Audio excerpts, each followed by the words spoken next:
Il y a des projets quand même de reconstruction, après l'ouragan Matthew surtout. Ce problème de faim, malheureusement, continue. C'est ça peut-être une des plus grandes difficultés. Il y a aussi le problème des maisons, mais surtout le problème de faim. Ça, c'est difficile. Quand vous voyez les enfants dans la rue qui ne mangent pas, quand vous voyez les dames, les femmes avec leurs enfants, et puis qui cherchent à manger, les pauvres et tout ça, ça c'est difficile. Mais vous voyez quand même le sourire dans le visage. Vous voyez l'espoir de vivre avec et pour Dieu. Donc ce que je voulais dire, c'est que après l'ouragan, il y avait des organisations, des organismes qui sont venus aider dans l'urgence. C'est bien. Mais ce dont on a besoin en Haïti, c'est, oui, l'urgence, l'aide en urgence, mais c'est surtout l'accompagnement durable. Un accompagnement durable. C'est pas toujours donner à manger tout le temps, mais c'est un accompagnement qui donnera les moyens de faire, les moyens de travailler, les moyens de construire, les moyens de produire en Haïti pour que la dignité des gens soit respectée. Ce qu'on espère, c'est que on n'aura plus besoin d'aide en urgence toujours.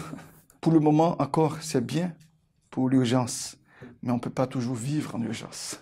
Il faut vivre. Quel projet de développement est-ce qu'on a vraiment? Surtout, on n'a pas beaucoup de projets de développement, malheureusement. On a des projets de donner à manger maintenant ou de construire une maison maintenant. Et puis, mais pour maintenir, pour avoir quelque chose de durable, ça c'est plus difficile. Parfois, il y a des organismes qui construisent des maisonnettes pour les gens ou des villages pour les gens. Ça c'est bien. Ou il y a des petits projets que je connais, par exemple par Food for the Poor, de villages de pêche. Ça c'est pas mal, avec un village de pêche, mais s'il y a l'accompagnement nécessaire.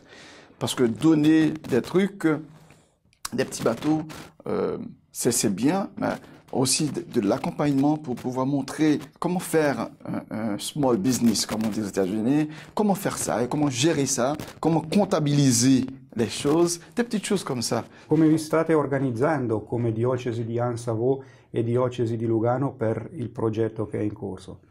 Oui, ça c'est un très beau projet qu'on a ensemble entre les deux diocèses de l'Ansavo-Miragouane et puis de Lugano. Et ce qu'on voit, c'est qu'on veut vraiment renforcer l'éducation, peut-être renouveler l'éducation en Haïti, surtout dans notre diocèse, notre petit diocèse d'éducation catholique, pour pouvoir former des enseignants, des enseignantes très compétents dans le domaine. Mais qu'est-ce qu'on va faire? Le projet aura deux volets.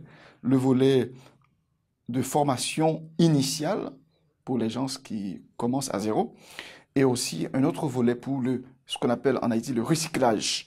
C'est pour les profs qui sont déjà sur le terrain, qui enseignent déjà, mais qui ont besoin de renforcement. Avec ces deux volets, on va vraiment, j'espère, toucher avec un impact fort dans le diocèse, dans le domaine de l'éducation.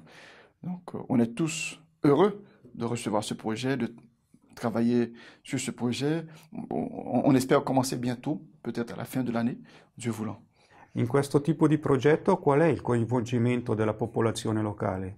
Les fidèles seront les premiers à bénéficier de ce projet en termes d'avoir cette compétence. Et le peuple haïtien, les gens sont toujours vraiment prêts à s'éduquer, prêts à se renouveler. Donc, ils veulent recevoir de l'éducation. Ils veulent une bonne éducation. L'État a des écoles publiques ou des écoles nationales dans le pays. Ils essaient d'avoir dans toutes les communes. Ces écoles-là ne sont pas suffisantes, c'est vrai. En fait, la majorité des écoles en Haïti sont des écoles privées.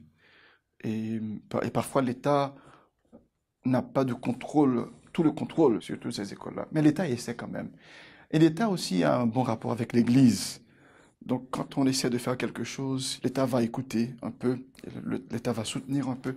Vous verrez, par exemple, même avec la pauvreté, ils vont se sacrifier pour pouvoir payer une école qui est peut-être beaucoup plus chère, mais qui a une bonne éducation pour les enfants. Donc, ils préfèrent ne pas manger pour pouvoir recevoir une bonne éducation. Donc, le projet va bénéficier ces gens-là directement. Donc, ils accueillent très, très, très, très bien. Ils voudraient bien que ce projet soit peut-être dans toutes les paroisses, dans tous les endroits du diocèse, bien que ils savent qu'avec l'éducation, ils ont un moyen de sortir dans leur grande pauvreté. Donc, ils veulent se sacrifier pour pouvoir donner à manger leurs enfants. Eux, ils ne mangent pas pour que demain, leurs enfants ne soient pas dans la même situation qu'eux.